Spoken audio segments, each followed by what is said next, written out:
Hola, ¿qué tal? Soy Rogelio Villalba, abogado y economista, y hoy voy a hablarte de las novedades de los módulos del 2020.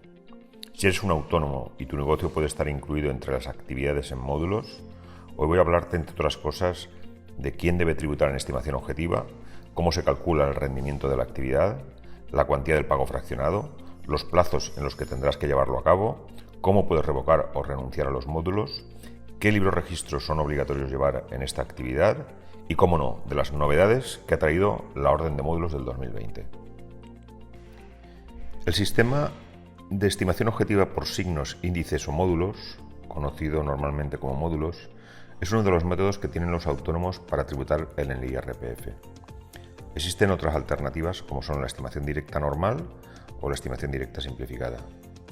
En el sistema de módulos no se pagan los impuestos en función del beneficio, sino que se paga según unos indicadores o módulos, por ejemplo, personal, metros, potencia contratada o consumida, vehículos. Una de las ventajas de este sistema de estimación objetiva es que se simplifica mucho la gestión fiscal y contable para el autónomo, ya que prácticamente no tiene que llevar contabilidad o si la lleva es muy simple. Pero desgraciadamente no todos los autónomos pueden acogerse a los módulos.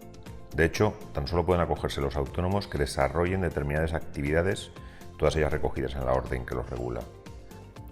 Además, algunos de los requisitos que se deben de cumplir para acogerse a los módulos son: primero, que la actividad que se desarrolla esté incluida en la orden, como ya te decía, y además no se debe de rebasar unos límites que se establecen en la propia orden. En segundo lugar, que el volumen del rendimiento netos íntegros en el año inmediatamente anterior no supere los 250.000 euros para el conjunto de las actividades económicas. Existen ciertas excepciones que se pueden consultar en la orden. En tercer lugar, que el volumen de compras en bienes y servicios en el ejercicio anterior, excluidas las adquisiciones de inmovilizado, no debe superar la cantidad de 250.000 euros sin incluir el IVA. En cuarto lugar, que las actividades económicas no sean desarrolladas total o parcialmente fuera del territorio nacional. En quinto lugar, que no se haya renunciado tácita o expresamente a la aplicación del régimen. En sexto lugar, que no se haya renunciado o se esté excluido del régimen simplificado del IVA y del impuesto general indirecto canario.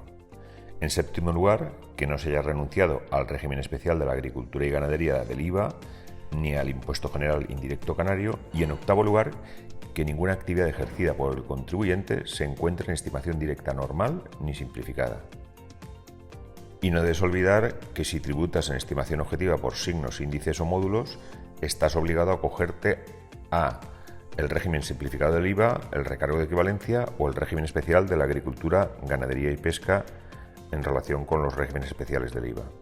Y te preguntarás cómo se calcula el rendimiento de la actividad. Bueno, en el sistema de módulos se determina el rendimiento neto, el beneficio, en base a unos parámetros objetivos o módulos fijados por Hacienda para cada actividad. Estos parámetros vienen fijados, entre otras cosas, por el personal no asalariado, los autónomos, el número de trabajadores, la potencia eléctrica instalada o contratada, el número de mesas, la superficie de local, entre otros parámetros. Y deberás de multiplicar los importes fijados para cada uno de los módulos por el número de unidades que emplees en el desarrollo de tu negocio.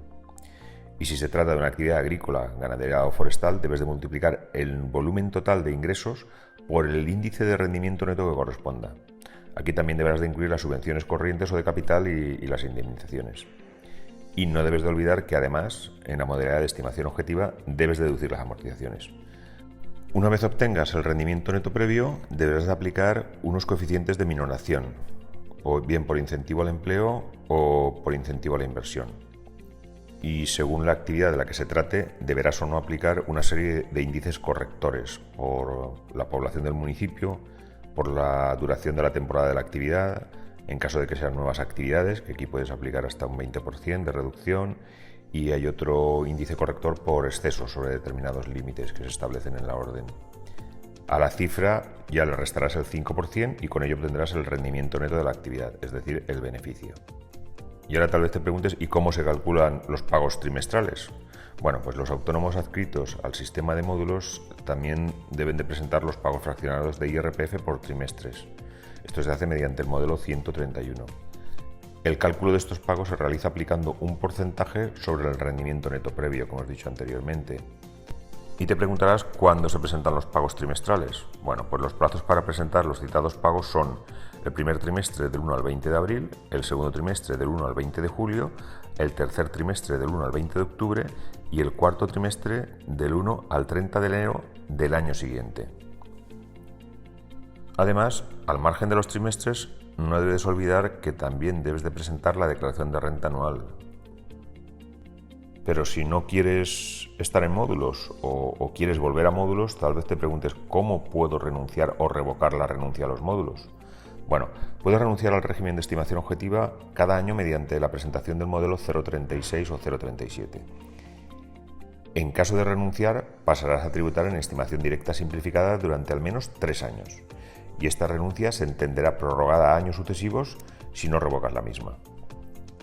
El artículo 33.2 del reglamento del IVA dice: la renuncia tendrá efecto para un periodo mínimo de 3 años y se entenderá prorrogada para cada uno de los años siguientes en que pueda resultar aplicable el respectivo régimen especial, salvo que se revoque expresamente en el mes de diciembre anterior al inicio del año natural en que deba surtir efecto.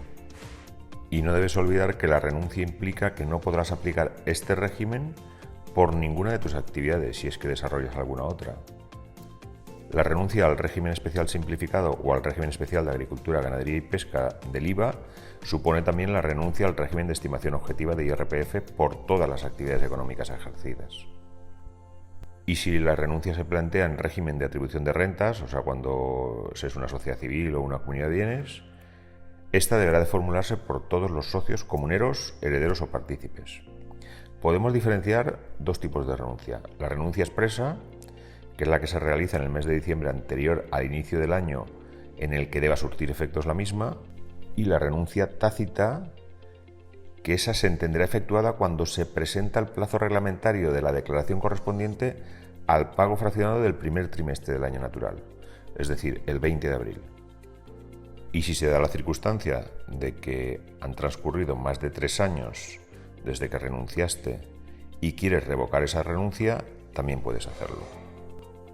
Y en cuanto a los libros, que nos preguntábamos qué tipos de libros son obligatorios llevar, pues el año 2020 trae algunos cambios en los libros registros de los que se encuentren en módulos, estando obligados, entre otros, a llevar el libro de bienes de inversión en caso de que te deduzcas amortizaciones, y si tu rendimiento neto se determina teniendo en cuenta el volumen de operaciones, deberás de llevar un libro de ventas e ingresos.